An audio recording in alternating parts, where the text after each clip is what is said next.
유성열 박사의 신비한 광선. 안녕하세요. 저는 방사선과 전문의 의학박사 유성열입니다.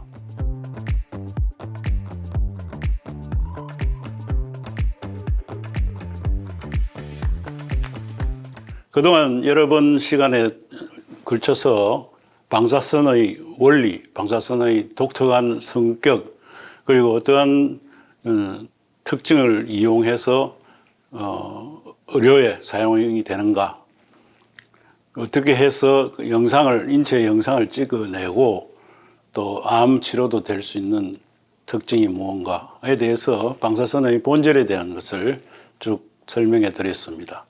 그것을 바탕으로 이제 방사선이 인체에 미치는 영향을 중심으로 방사선의 안전과 관계된 여러 가지 제반 사항을 말씀드리겠습니다. 첫 번째로는 오늘 할 내용은 방사선 비폭의 문제입니다. 지금 방사선 비폭이라고 말씀을 드렸는데 보통 많이 쓰는 말이긴 하지만 조금 용어가 조금 어려운 용어라고 할 수 있죠.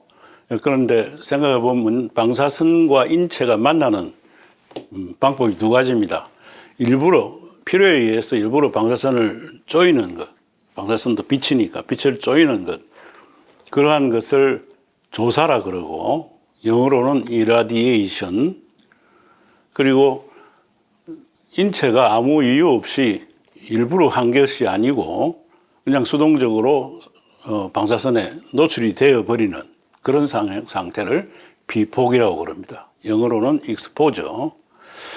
그래서 방사선 양이 있으면 얼마의 양을 썼느냐는 것을 따질 때 조사의 경우에서는 얼마를 주었느냐를 따지기 때문에 그레이라고 표현하고, 그 다음에 얼마나 비폭을 받았느냐를 따질 때는 시버트로 단위를 씁니다. 그레이와 시버트 단위는 1대1입니다. 동일한데 인체에서는 인체의 반응을 따져야 되기 때문에, 예를 들어서 인체의 각 신체 부위가 다 다르고 하기 때문에 거기에 따라서 이 방사선 비폭에 의한 결과가 어떻게 되었느냐는 걸 따질 때는 그러한 상황에 따라서 다르기 때문에 시버트라는 단위를 씁니다. 거기에 대해서는 다시 나가면서 말씀드리겠습니다. 그래서 그것이 비폭인데, 그럼 비폭은 위험한가? 방사선이 위험한가? 지난번에 말씀드렸듯이 방사선은 몸을 뚫고 나오는 투과가 된다. 몸을 뚫고 나오면서 거기서 뚫고 나온 다음에는 흡수가 돼서 처음 들어간 양보다 적게 나오게 되죠. 그 흡수가 된다는 말은 여기서 어떤 일을 했다는 이야기고 어떤 영향을 끼쳤다는 이야기입니다. 그 과정을 흡수라 그러고, 그때 일어나는 여러 가지 현상이 전리작용입니다. 그러니까 전리작용 때문에 방사선이 위험할 수 있다는 이야기가 되는 거죠. 그럼 항상 위험한가? 태양의 자외선도 일종의 방사선의 일종인데, 우리가 태양 속에 이렇게 생활을 하면 방사선 자외선의 영향을 받아서 피부에 색깔이 변하든지 심하면 화상을 입죠. 그런데 화상을 입고 피부가 따갑다고 느끼고 물집이 생기고 하는 그런 정도는 이미 이제 병적인 상태가 된 것이고, 그런 정도의 손상을 받기 이전에 적은 양의 잠깐만 노출을 하면 아무런 일이 안 생기죠. 그리고 어떤 경우에는 그것이 몸에 더 도움이 됩니다. 예를 들면 자외선 때문에 비타민 D가 생성된다든지 건강에 더 좋은 일도 있을 수 있죠. 그러니까 어느 정도냐에 따라서 위험하다는 것이 달라지는 거죠. 적은 양은 위험하지 않다고 이야기할 수 있고, 양이 많을 때는 위험하다고 할 수 있는데, 그 경계가 우리가 보통 허용치라고 말을 합니다. 자, 그래서 방사선은 위험한데 인체가 비폭됐을 때는 어떻게 되는가? 우선 생각해야 될 것이 어떤 방사선에 비폭되었는가, 얼마나 비폭되었는가, 이 상황이 굉장히 중요합니다.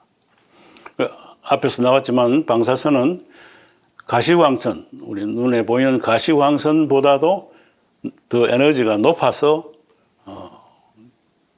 어떤 영향을 줄 수 있는 그것이 전자파지요.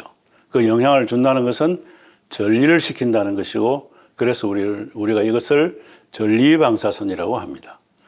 그 전리방사선을 일으키는 것은 그 전자를 쫓아내 가지고 정기적으로 비정상적인 상태로 전기적 분해를 일으킨다. 이것을 이온화라 그러고, 그 이온화라는 것이 전리작용이죠.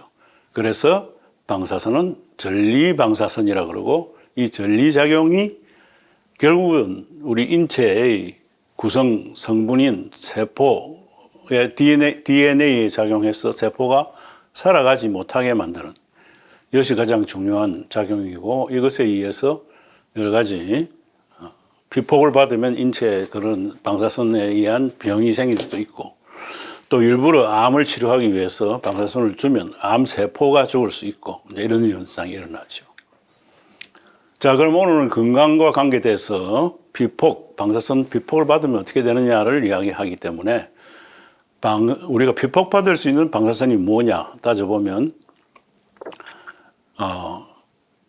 크게 봐서 환경 방사선이 있고, 그 다음에 이제 의료 방사선이 있고, 의료 외에 다른 인간이 만든 여러 가지 방사선, 산업용 방사선 등이 있습니다. 환경 방사선은 우리 환경 속에 방사선이 돌아다닌다는 거죠. 그 속에 삶으로 해서 우리가 방사선 피폭을 받는다는 거죠. 그건 피할 수 없이 항상 있다는 거죠. 우주에서 날아오는 우주의 방사선도 있고, 그 다음에 여러 가지 자연 방사선을 우리가 섭취하거나 접촉을 하면서 살고 있습니다. 피할 수 없는 방사선이죠. 여기서 아까 맨 처음에 나왔지만은 방사선 피폭에 대해서 인체가 어떤 영향을 받느냐를 따질 때는 시버트로 이름을 붙인다고 했는데, 1시버트는 1그레이와 같은 양입니다. 어쨌든 이 양을 보통 사람 잘 모르지만은 어쨌든 그레이와 시버트는 일단은 똑같습니다. 그런데 인체에 영향을 준 내용을 따질 때는 이제 시버트로 이야기한다, 이런 뜻이죠. 그런데 이제 이 시버트나 그레이 단위는 굉장히 큰 양입니다.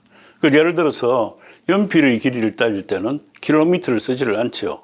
부산서 대구까지 이럴 때는 킬로미터를 쓰지만은 연필 한 자루가 얼마냐? 이건 킬로미터는 안 하고 센티미터 이렇게 쓰죠. 또 더 작은 거는 밀리미터도 쓰죠. 이렇게 단위를 쓸 때는 늘 접할 수 있는 그 크기에 맞는 단위를 쓰죠.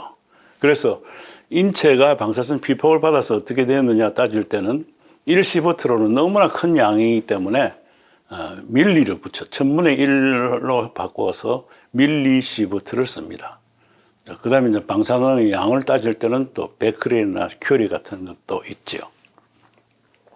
자, 그래서 제가 자연 방사선을 이야기했는데, 자연 방사선은 피할 수 없다. 우주에서도 오고 땅에서도 있고, 그 외에도 음식물에도 있고, 이런 건축물 속에도 있고, 온 전체에 다 방사능이 있고, 그 방사능을 우리가 취하면 그것을 방사선이라고 그러죠.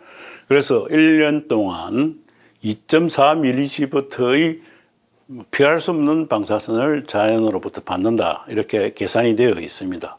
우리나라에서는 3.0으로 하자, 이렇게 또 이야기가 되고 있다는데, 2.0이든 3.0이든 그 정도의 밀리시버트의 부근의 양을 우리가 피할 수 없이 피폭을 받고 있다고 되어 있습니다.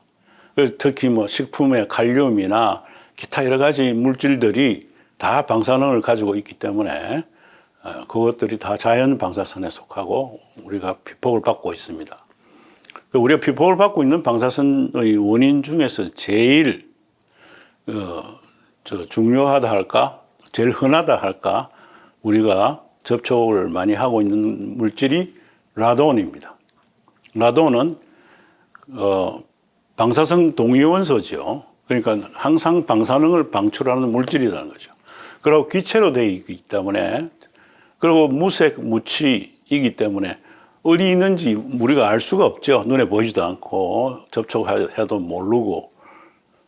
이런 우라늄이나 토리움 같은 데서 발생되는데 이런 것들이 우리 인체 주위에 항상 존재하기 때문에 그런 자연 방사선 피폭을 많이 받는 제일 큰 원인이 되고 기체이기 때문에 호흡에 의해서 폐암 발생의 원인이 될 수도 있습니다. 그래서 비흡연자 혹은 비흡연자 담배를 피우지 않는 사람이 암이 생겼을 때 할 때는 이 라돈하고 관계 있지 않는가 뭐 이렇게 이야기하기도 합니다. 이 라돈은 이 토양 속에 제일 많이 있기 때문에 토양은 또 어떤 곳은 많고 어떤 곳은 적고 그렇겠죠. 그것을 전부 측정해 가지고 이 국가 라돈 환경 방사선 지도를 만듭니다. 우리나라는 이렇게 짙은 색깔이 방사능이 많이 나오는 곳이죠. 이 방사선이 이렇게 많이 나오는 것이 충청북도 부근이고 그다음에 강원도 산골짜기, 태백산맥 뭐 이런 곳이 많다고 측정이 되어 있습니다. 실제로 청주의 어느 집 우물에서 물 속의 라돈 양이 다른 곳에 비해서 약 10배로 많더라. 뭐 이렇게 신문에 난 적도 있죠. 이건 독일 서독의 지도인데 이런 식으로 지방마다 방사선이 다 다릅니다. 이렇게 환경 방사선은 이렇게 지도까지 그려가면서 우리가 피폭을 얼마나 받는가 관리를 하고 있습니다. 그러한 방사선, 자연 방사선 외에 우리가 피폭을 받을 수 있는 것은 뭐 물론 의료도 있지만은 거기 낙진이라고 옛날에 혼자 폭탄 핵 실험을 해가지고 그 실험한 이제 실험하고 난 뒤에 발생한 방사성 동위원소가 공기 속에 떠가지고 하늘 올라가서 비구름을 만들어서 그게 비로 떨어질 때 우리가 그 비를 맞으면 방사선 피폭이 되는 거죠. 그것을 낙진이라고 했습니다. 그런 것들이 있을 수 있고 그다음에 또 한 가지 특징적인 것은 지상에 있을 때보다도 하늘에 올라가면 우주선이 더 많이 받겠죠. 더 우주로 더 올라가면 더 많은 왜냐하면 이제 가리는 게 없으니까 아무것도 없는 우주에는 그대로 태양에서 오는 그런 방사능이 직접 바로 우주인들에게 즉 영향을 줍니다.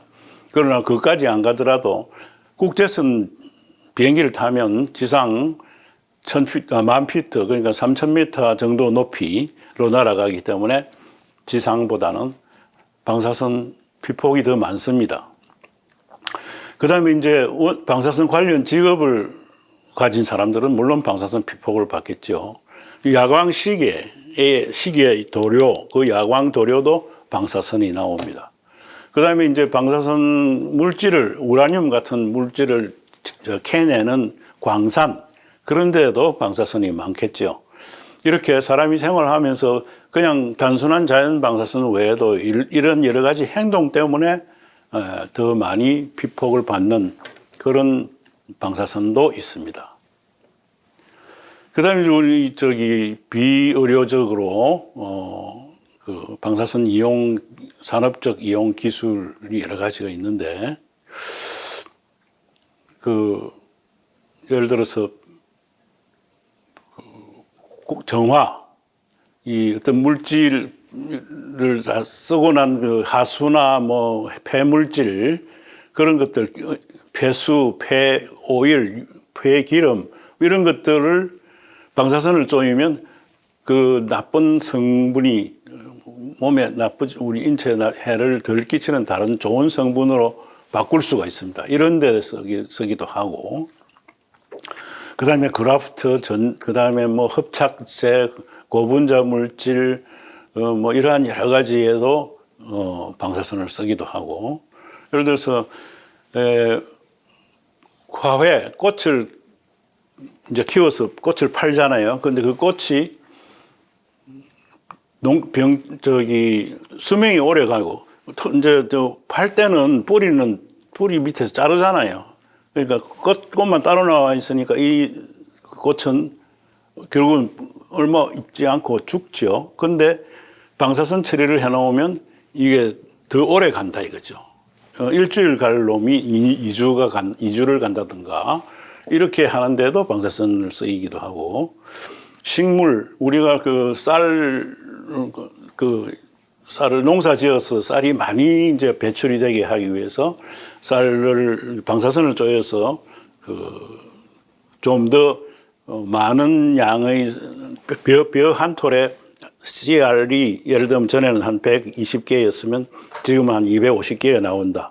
이렇게 되도록 하는 또 농업 기술, 뭐 그다음에 멸균, 우리 주사기나 이런 물질을 소독하는데 도 쓰고, 뭐 이런 여러 가지 부분에 많이 방사선이 실제로는 쓰이고 있습니다. 이건 아주 지금 들은 예는 아주 적은 예고 많은 분야에서 많은 방사선이 이용되고 있습니다. 그렇기 때문에 방사선으로부터 인체가 잘 보호되고 있는가 하는 것을 늘 따져봐야 되는 것이고, 그러기 위해서 여러 가지 연구도 하고 법도 만들고 이렇게 하고 있습니다.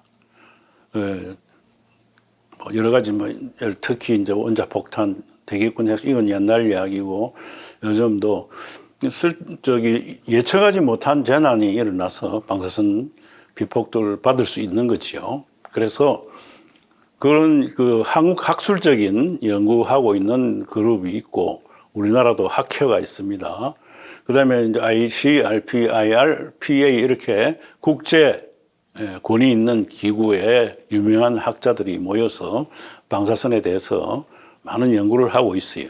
그리고 그 결과 인체가 안전하게 보호되기 위해서 어떻게 해야 될 것인가 이런 것을 결론을 내고, 그걸 받아서 법도 만들고 이렇게 되고 있죠. 우리나라에서는 원자력 안전기술원이라는 또 기관도 있습니다. 그런 데서 전부 인체 영향에 대한 대책을 세우고 관리하고 있습니다.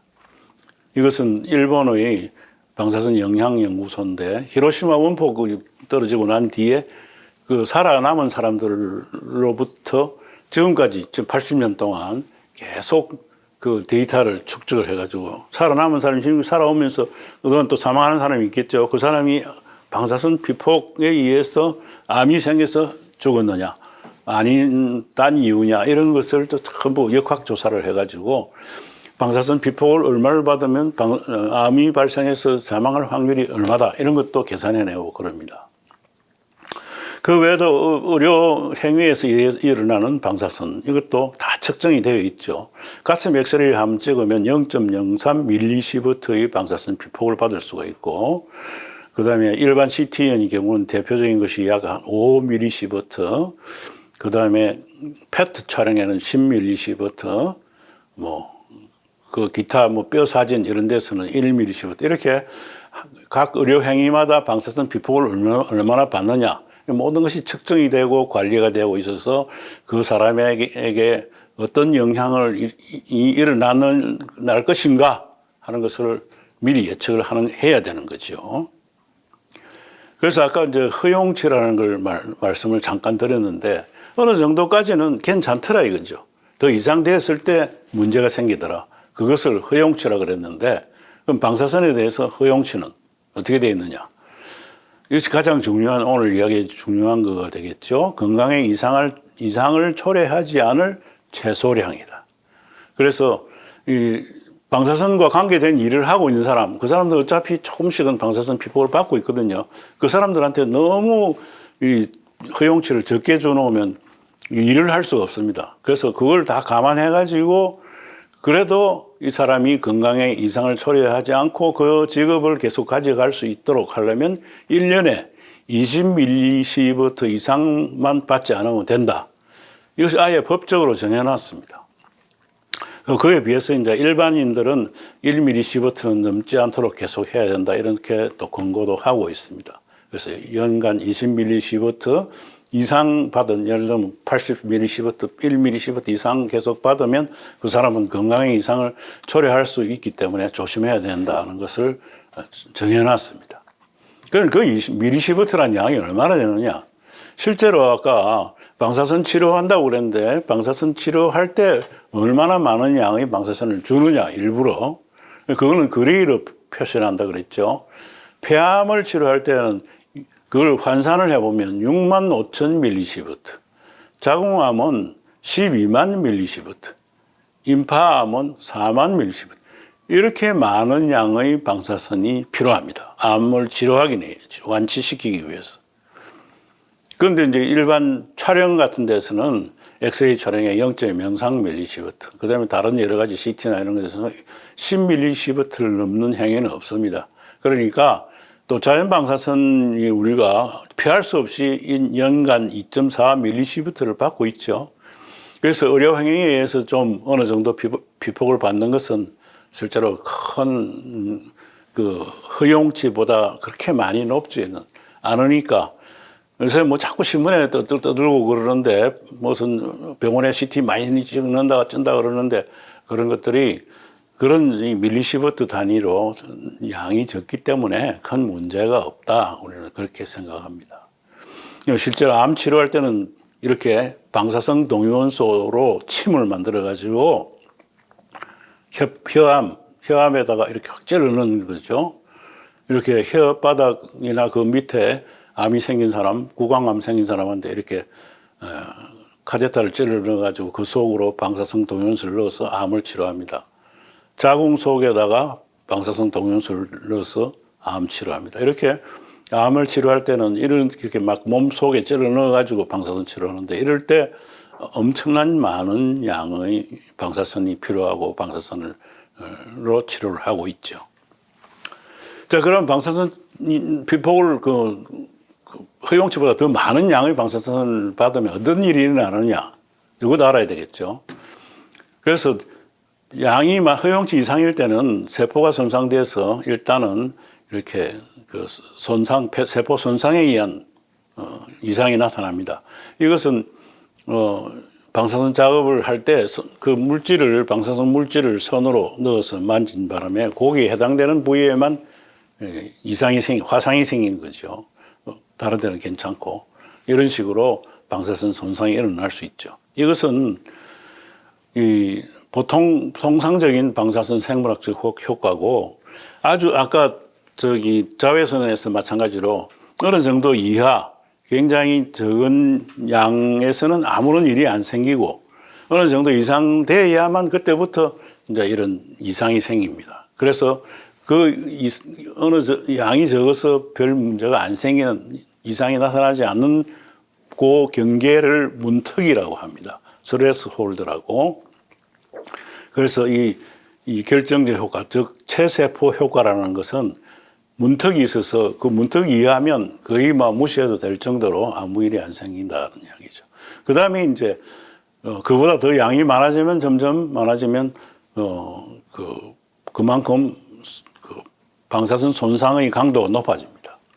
그 다음에 확률적 효과라는 것인데 이것은 암만 적은 양이라도 확률적으로 가능하다 한 양입니다. 그래서 암만 적어도 0.001%라도 암이 발생할 수 있다. 그런 대표적인 것이 암이 생기는 것과 유전적 이상인데 적은 양이라도 방사선에 의한 어떤 이상이 발생할 수 있는 것을 확률적 효과라고 합니다. 그걸 그래프로 이렇게 표현해 보면 이것이 아까 체세포 효과인데 어느 정도까지는 아무 일이 안 생깁니다. 이것을 저설량 범위라고 하는데 여기에서 요 정도의 양까지는 아무 일이 안 생기는 거 여기서부터 이제 이상이 나타나기 시작하기 때문에 이것을 문턱이라고 한다 그랬죠. 그래서 방사선 양이 점점 증가할수록 이렇게 점점점 손상이 일어나는 것이 강해지는 거죠. 그런데 확률적 효과는 암만 적어도 생길 수 있고 그 다음에 일정한 확률을 가지고 그대로 양에 따라서 발생할 수 있는 그런 것이 이제 확률적 효과라고 하는데 이것이 주로 암 같은 발생하는 것이 확률적 효과의 현상에 의해서 나타납니다. 그렇지만은 암이 발생한다고 그러는데 우리나라에서 암 발생하는 거 보면요. 이 국제기구에서 그 암이 발생할 아까 저 히로시마 뭐 연구소에서 연구해가지고 나온 결론을 바탕으로 이렇게 결과를 쭉 발표해 왔는데 거기 보면 이 10의 육성 10만 램, 1램은 10mSv, 100만 mSv를 받은 1년에 받은 사람의 암이 발생 확률이 0.01%다. 10mSv라는 건 아까 엑스레이 한번 찍은 것이 CT 한번 찍은 것이 10mSv였죠. 1년에 그 정도 한 사람이 암이 발생 확률이 0.001% 증가한다고요. 우리나라 사람이 자연적으로 암이 발생할 확률은 국립암연구소 발표에 의하면 40%가 안 됩니다. 평균 36.9% 40%가 안 되는 정도에서 암 발생률을 가지는데 0.001% 더 늘어나니까 그 CT 하나 한번 찍은 사람은 암 발생할 확률이 36.91%가 된다 이런 이야기죠. 그러니까 그 확률은 굉장히 낮다. 엑스레이 촬영이나 이런 거에 의해서 암이 발생할 확률은 굉장히 낮다 이런 이야기입니다. 자, 그래서 오늘 방사선 피폭은 위험한가? 관리가 안 되면 위험하죠. 위험한 거는 맞는데 그 어떤 한계 이하에서는 문턱까지는 아무 이상이 없다든지 또 확률적으로도 굉장히 낮은 그런 관계이기 때문에 허용치 이하면 이상이 나타나지 않는다 하고 결론을 지을 수 있습니다. 일반적인 우리가 피폭을 받을 수 있는 상황은 양이 굉장히 적죠. 그러나 이제 대량 사고가 나면 이런 체세포 효과나 확률적 효과 이런 것들이 생길 수도 있다. 그래서 법에 의해서 아주 정확하게 관리가 되고 있다 하는 것을 말씀드리겠습니다. 경청해 주셔서 감사합니다.